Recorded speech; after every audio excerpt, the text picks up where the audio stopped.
Hi, I'm Leanne. I grew up in a family that loves food. Holidays, birthdays, even my bat mitzvah, the conversation always turned to, so what are we gonna eat? I was also a major couch potato. I wasn't athletic or sporty, so while the other kids were outside playing hide and seek, I preferred to flex my remote control muscles, so it didn't take long for my body to start catching up. After my first Weight Watchers meeting in elementary school, dieting just became a regular part of my life. But I just kept on getting bigger. Fast forward to my college years, and I found myself topping the scales at 240 pounds, about 100 pounds more than most of my friends weighed. I won't bore you with the details of how I sat down on a table at a party like I'd seen so many others do that night and shattered the glass piece laying on top. That was my breaking point, literally. I went at it with a vengeance, and using a combination of every method under the sun, I finally dropped the weight and finally felt normal. But it didn't just stop there. I went back to school to study the body, became a personal trainer, and even opened my own fitness studio for women to show them how to lose the weight.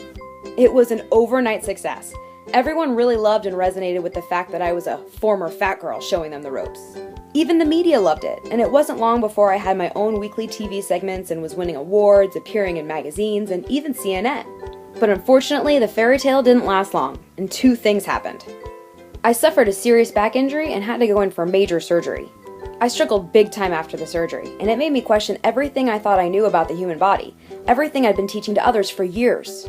I also had a face-off between my fat head and my skinny head. I mean, I knew I didn't look like that anymore, but I didn't feel confident and beautiful and unstoppable like the magazines and TV commercials promised me I would. Something just didn't add up. The math equation I had been using for years and teaching to others just felt wrong.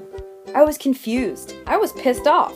I felt like I was lied to or something. And even worse, I felt all this shame, like I had accidentally passed on the lies to the thousands of women who trusted me to help them. The months that followed were some of the darkest of my life. Don't worry, those days are over, and I can now see it's one of the best things that ever happened to me.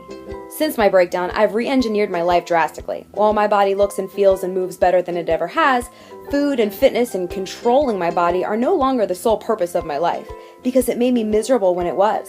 Don't get me wrong, the way I look still matters to me, but if who you have to be to get that body makes you feel like crap, treat yourself like dirt, or leave you in a life of restrictions, self-hate, and misery, what's the point?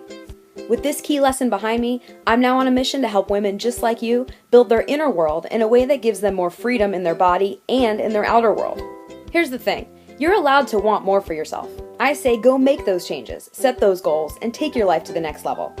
But don't turn into your own internal super bitch just to get there.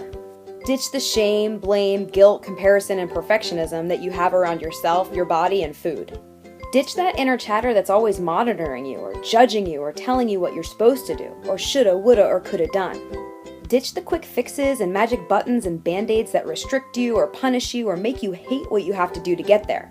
And I think you'll find that all of a sudden your journey's not so hard, your goals don't seem so far away, and you actually get to live your life in the meantime. As in, enjoy food, enjoy your body, enjoy the experience of your life right now and as you go.